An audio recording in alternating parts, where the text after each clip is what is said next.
Chào mừng các bạn quay trở lại với kênh Khám phá cùng QK TV. Hôm nay thì mình xin giới thiệu đến các bạn cái bộ sưu tầm các cái dòng xe ô tô cổ của những thập niên 60-70 hiện đang được triển lãm trưng bày tại công viên Đầm Sen. Đây là cái lễ hội xe cổ lần 2. Thì so với cái lần 1 thì mình thấy nó có sự khác biệt, đó là nó có một cái khu dành riêng để cho chúng ta trao đổi mua bán. Chúng ta có thể tìm thấy các cái xe mà mình ưng ý và mình thích, mình có thể mua bán ngay tại chỗ. Và mỗi một cái xe chúng ta mua ở đó thì chúng ta sẽ phải trích lại cho cái quỹ, đó là 5% để quyên góp vào cái quỹ nụ cười đêm trăng. Cho nên là chúng ta đến đây, không những chúng ta để tìm hiểu về các dòng xe cổ, tìm hiểu về cái thị trường xe cổ, tìm hiểu các cái dòng xe và những cái ý nghĩa của các dòng xe, và chúng ta tìm cho mình những cái món đồ ưng ý để mà chúng ta chế tác lên cái xe của mình. Bởi vì có rất nhiều xe là bây giờ hiện tại chúng ta không có những cái vật tư mua ở bên ngoài, nhưng đến đây bạn sẽ tìm thấy có những cái vật tư mà chúng ta không thể tìm thấy. Bạn không cần nhất thiết phải là có xe cổ. Bạn đến đây vì niềm đam mê, vì sở thích. Bạn có thể hứng thú với những cái niềm đam mê của mình ở đây. Cũng như mình không phải là người chơi xe cổ, nhưng mình thích tìm hiểu về xe cổ, và mình đam mê cái sáng tạo trong cái xe cổ của những người mà đang gìn giữ và những người đang là chủ sở hữu của những chiếc xe này. Những chiếc xe này nó rất là sang trọng, đẹp, quý phái, và nó đem lại cho chúng ta một cái hiểu biết thêm về lịch sử của đất nước, của con người, và nắm được thêm là những cái cách chơi, cách bảo dưỡng, cách chỉnh sửa chữa cái dòng xe cổ này hiện nay. Có những cái xe mà cái tuổi đời nó có thể hơn cả tuổi mình, hơn cả tuổi các bạn. Vì có những cái xe là như nó sản xuất 1960 này, 1968, 66, đó là những cái dòng xe rất là quý hiếm.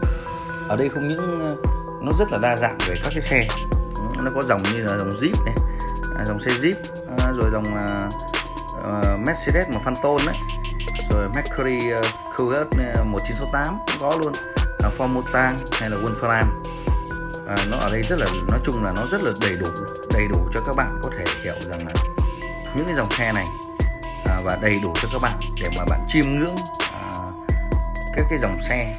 Thế thì xin mời các bạn xem những cái hình ảnh xe cổ mình sẽ post trong clip này. Và đây không những chỉ có mỗi là lễ hội này không những trưng bày mỗi riêng về ô tô đâu, nó có cả xe máy nữa. Thế nhưng xe máy thì mình sẽ dành cho các bạn ở tập sau. Còn đây là mình sẽ trưng bày trước, mình sẽ chia sẻ cái hình ảnh trưng bày của ô tô trước. Thế còn xe máy mình sẽ gửi đến các bạn ở trong cái clip sau. Vậy thì các bạn hãy cùng mình khám phá nhé.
cái mục đích của sự kiện này là nó nhằm giới thiệu đến công chúng các dòng xe cổ hiếm, có và độc lạ. Đồng thời nó tạo ra sân chơi để kết nối các cái hội viên và những thành viên, và bản thân kể cả chúng ta nếu mà có những cái xe cổ mà chúng ta có niềm đam mê, chúng ta sẽ cũng tham gia vào đó để mà giúp cho những cái người dân để có thể tìm hiểu các cái dòng xe cổ hiện hữu. Và những cái dòng xe ở đây thì có những cái năm sản xuất là có lẽ là với mình thì cái tuổi mình còn chưa có trước cái xe đó. Có những xe là sản xuất năm 1960, 68, 66, 67, nói chung là từ những thập niên 60. Khi mà khách chúng ta đến tham quan cái lễ hội này, chúng ta có muôn vàn cái cảm xúc. Thứ nhất về những cái xe nó rất là độc lạ, mà phải nói là cái tâm huyết của cái người mà làm xe cổ thì cực kỳ là ok. Họ trau chuốt cái xe rất là đẹp, mà những xe đó có những cái tuổi đời có thể là từ năm 60, thập niên 60 mà, nên là cái tuổi đời nó rất là lớn.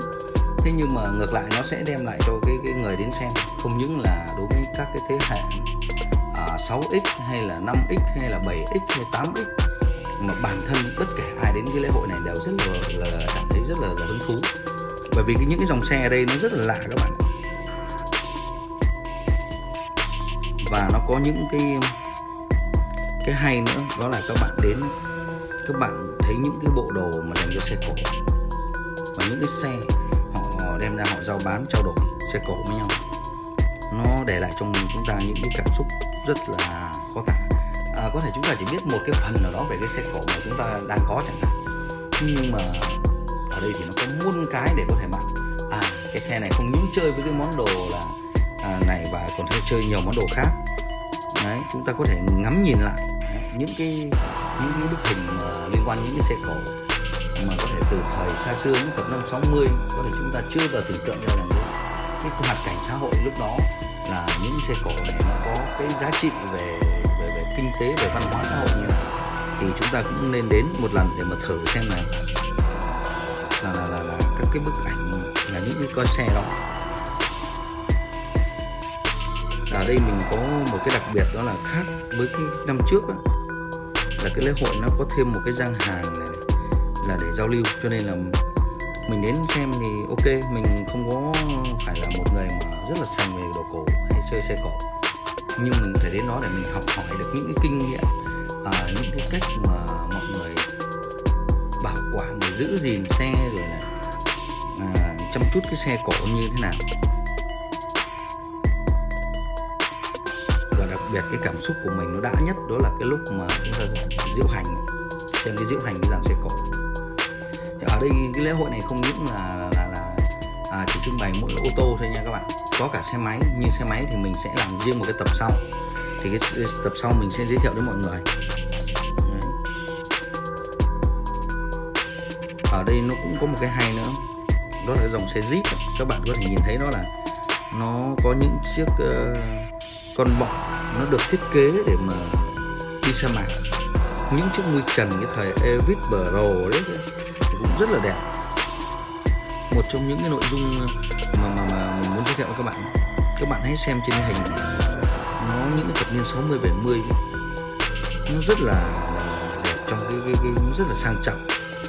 Đó, cái thời Elvis Presley ấy là tất cả cùng được xem là phương tiện phổ biến trên đường phố Sài Gòn vào những cái thập niên 60 và 70. Những cái dòng xe mà mình sẽ giới thiệu cho các bạn cũng rất là ok. Còn những cái dòng xe bánh thì hôm sau mình sẽ giới thiệu cho các bạn ở cái tập sau. Bây giờ thì mình sẽ để các bạn tự chiêm ngưỡng mình dựa trên các hình ảnh mình đưa lên clip. Cũng cảm ơn mọi người đã ủng hộ kênh. Mọi người đi qua xem, nếu thấy hay ok hãy đăng ký và bấm like và chia sẻ giúp mình nhé. Cảm ơn mọi người.